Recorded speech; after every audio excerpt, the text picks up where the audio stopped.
everyone, I'm Charlotte and this is the second of my planned monthly roundup vlogs where I'm going to talk about things that have interested me in the sewing and also knitting communities over the last month, and also a little bit about what I've been up to as well. So to start off with, it's the Sew Brum meetup which I organise, taking place tomorrow here in Birmingham, which is my hometown. It's the biggest so far. So we've got over 300 people signed up now, so we'll see how it goes on the day. I'm sure that will vary if we get wet weather, but no, it should be the biggest, and I'm really looking forward to seeing everyone there. So that's tomorrow. The other thing that's been occupying a lot of my time this month is my contribution to the Refashioners project. So the competition element ends in a week's time at the end of October. And I spent quite a bit of October pulling my outfit together, and I recreated Christian Dior's bar suit, and I won't talk too much about it in this vlog because I might do a separate vlog about it, and I've blogged quite a bit of detail about my outfit. But yeah, I really enjoyed pulling that together, but it's also quite nice now that that's finished to pick up some much smaller sewing projects, some really quick and easy ones. I'm finishing off a few half-finished dresses, etc. So that's quite nice as well. So I'm really looking forward to, I've loved seeing what everyone else is making for the Refashioners, and I'm really looking forward to this last week to see the last outfits revealed. So now that Refashioners is complete, another thing that I've been focusing on is doing some more knitting. So I think time of year obviously it is tempting to pick up more knitting projects, and I've actually got 4 knitting projects on the go at the moment, and that is truly on the go. I am actually actively working on 4 things. So I've got a cardigan I've been working on for some time. I've got a really small Kate Davis pattern for a little neckerchief scarf that I've been working on carrying around in my handbag. And actually I tend to, whatever knitting project I'm working on, I tend to take with me because I commute to work, and just I like knowing that I've got a knitting project with me if I ever get waylaid anywhere. But I tend to end up with cardigans, huge sweaters in my handbag as a result, and actually it's been really nice to have a really small project that fits really neatly into my bag, and I've been leaving it in there and only knitting that project because it's easy, it's a simple one, so it's easy to remember even if you've left it for a little while. So actually I think once I've finished that, I might try and find another very small simple project just to leave in my bag, especially as my commute will be reducing soon, so I won't be getting a lot done, but it's good to have it there for when you get a bit of time, have a bit of time to waste. So I've got those. I've started knitting a first Christmas present now that we're getting in close to November. And the other thing that the other Christmas related thing that I've started knitting is that I have the Arne and Carlos book of knitted balls called 50 Christmas Balls, I think. And I must have got this book out every year for about 4 years with the intention of knitting a selection of balls for the tree, and I never manage it. So I have knitted a first ball, so it's flat at the moment, I need to stuff it. The only thing is, so if I show you up close, so they're all like this, they all have a colour work element to them. So this was like a noughts and crosses type effect. So the only thing is the yarn that the balls are designed with is a sport weight. It's actually discontinued the specific yarn, and I just went into Hobbycraft, thought I just want a basic red and white yarn, and they didn't have a sport weight, so I thought I'll try going up to a DK rather than down to a 4-ply. I used the same needle size, which is the 3mm, and I think it's probably come out a little bit too big, so I'm going to have a go. I'm going to stuff it and see what the finished ball looks like, and then if it is a little bit big, I think I'm either going to try going down to 4-ply yarn, or I might try reducing the needle size and sticking with DK and seeing what I prefer. But yeah, so anyway, Christmas knitting has actually started. I'm quite pleased with myself, and that took, I mean, they don't take that long, maybe an evening. I probably did it over 2 evenings, but with a lot of faffing about, etc.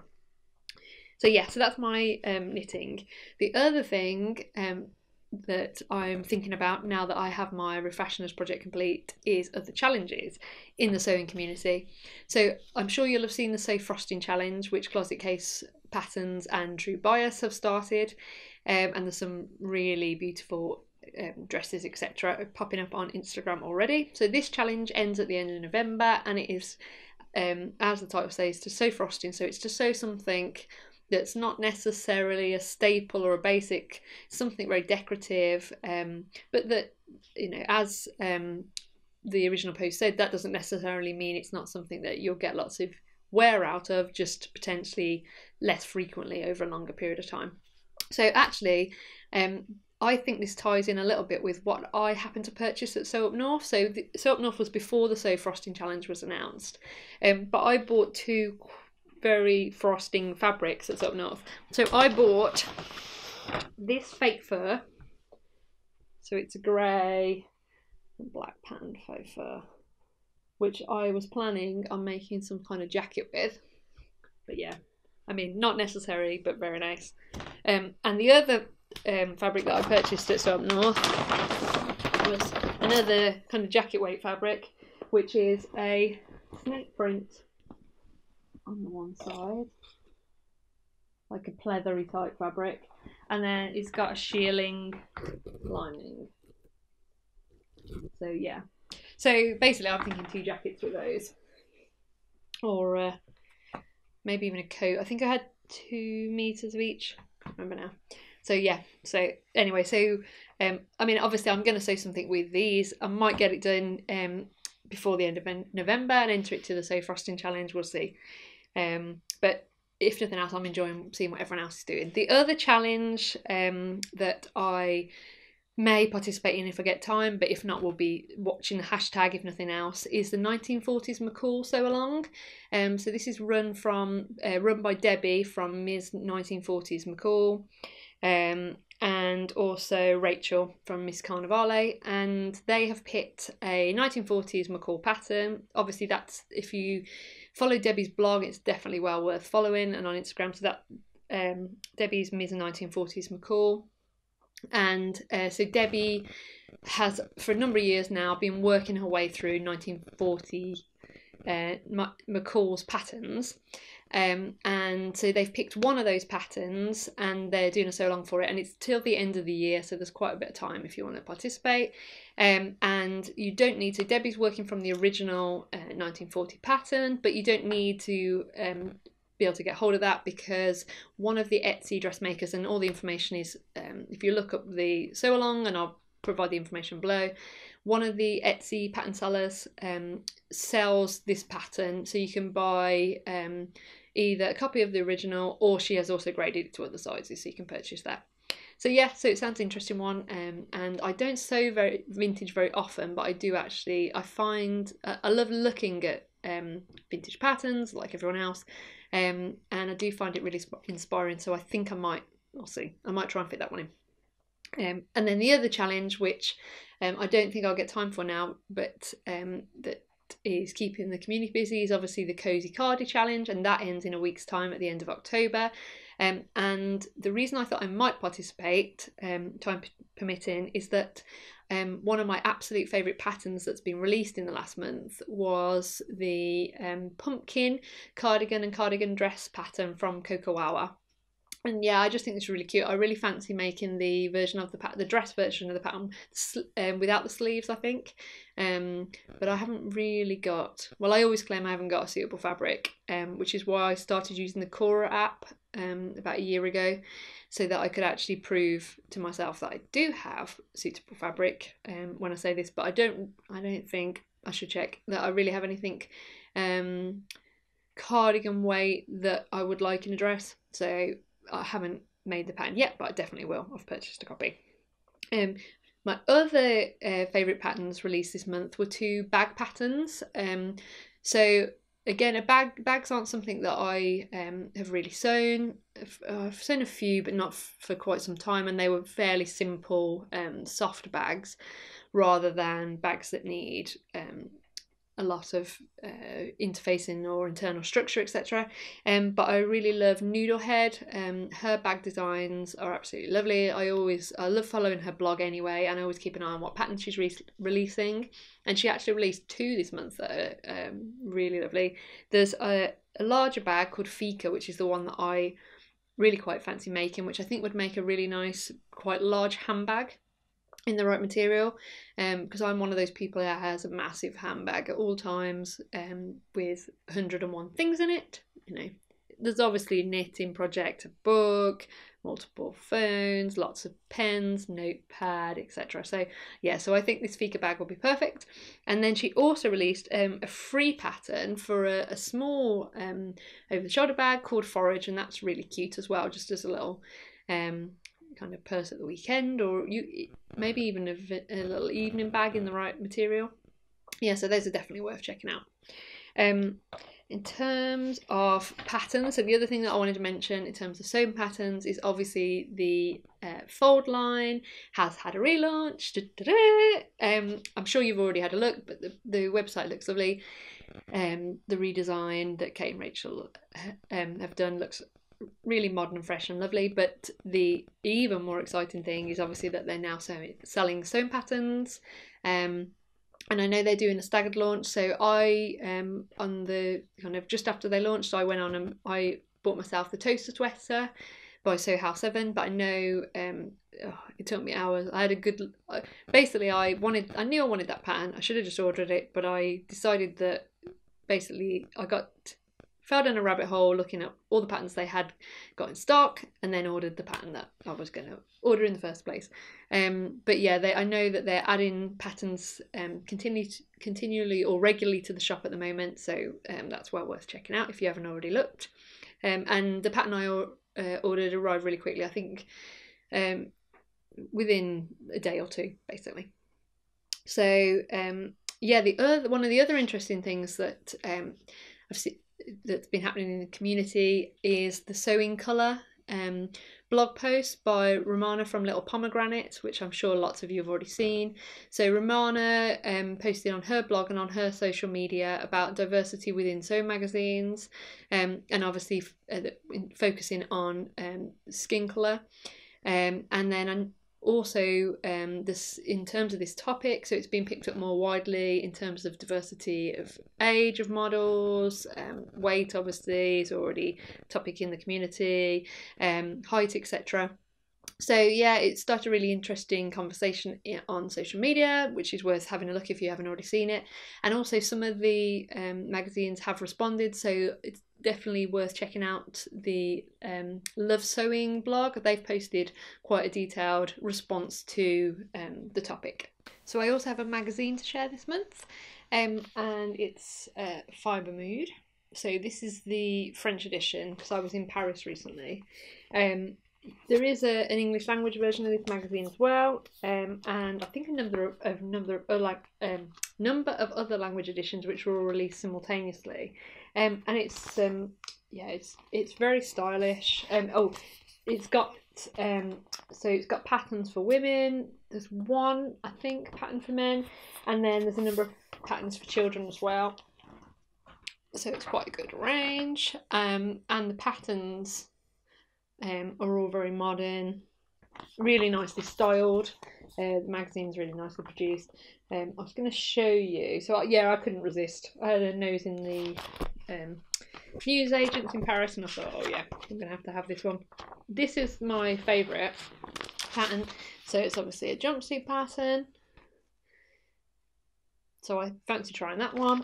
There are a couple of there's a couple of loose, so like a loose shirt dress, which is quite nice. If you can see that, it's maybe a bit more difficult because it's in white.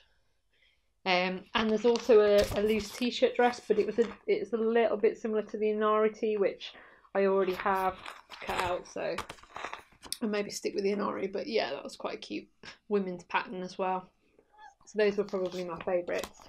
But yeah, I think I fancy trying that. So that's the first issue, and as I say, it's available in multiple languages. If you can't see it in the shop locally, you should be able to find it online. I know you can order them direct from the company.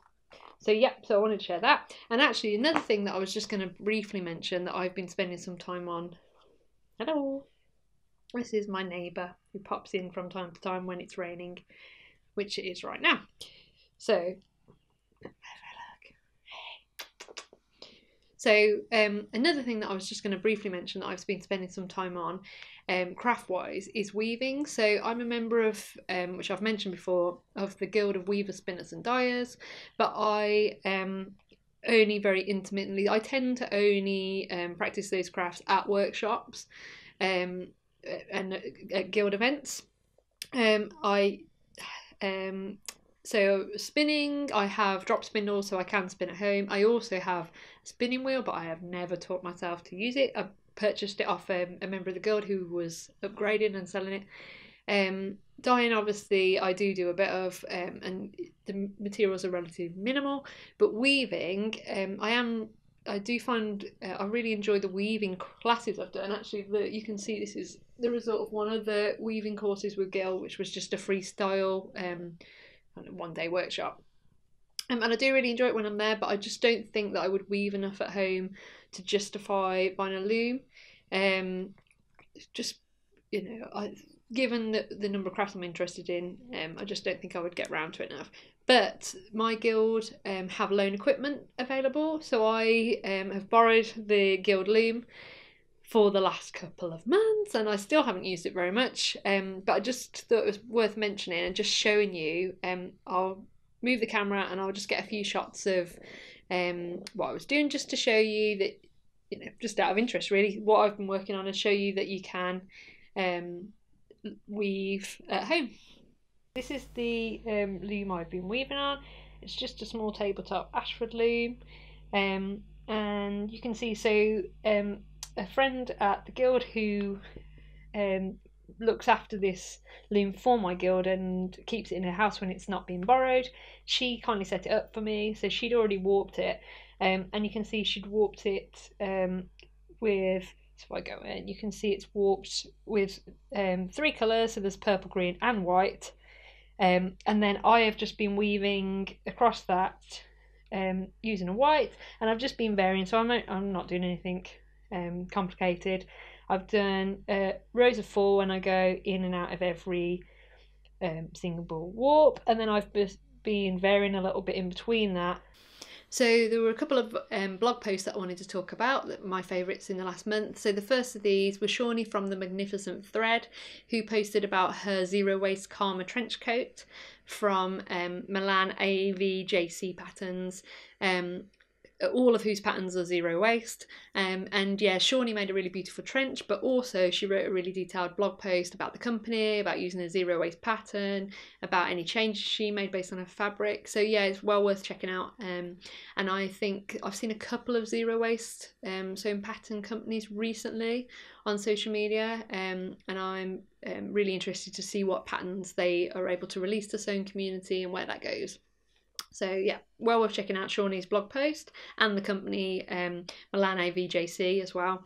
And then my other favourite blog post in the last month was Tasha from By Gum By Golly, who posted about the Nancy Drew sweater that she designed and knitted for Rhinebeck last year.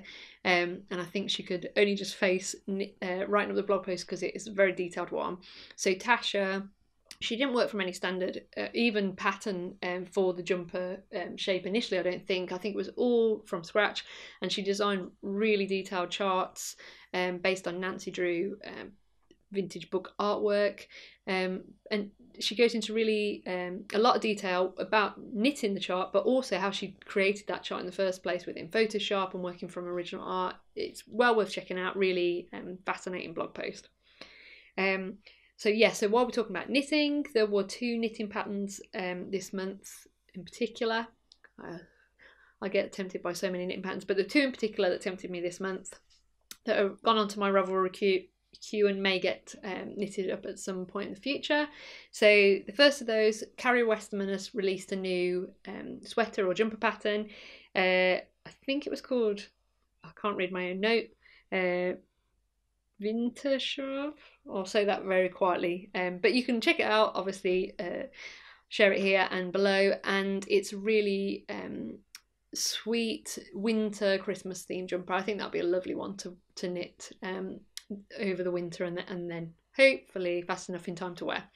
And then the other one that I thought was really good fun, and I think lots of you love, is the Sinister Cardigan, which is a cardigan pattern which has a yoke with little cat heads. It's very cute. Yeah, I quite fancy this one in future as well. So yeah, so they were a couple of favourite knitting patterns once I finish the 4 things that I'm already knitting that I might move on to. So I think that's about all from me this month. Looking forward to seeing those of you who are able to attend at Sew Brum tomorrow, and thanks for watching.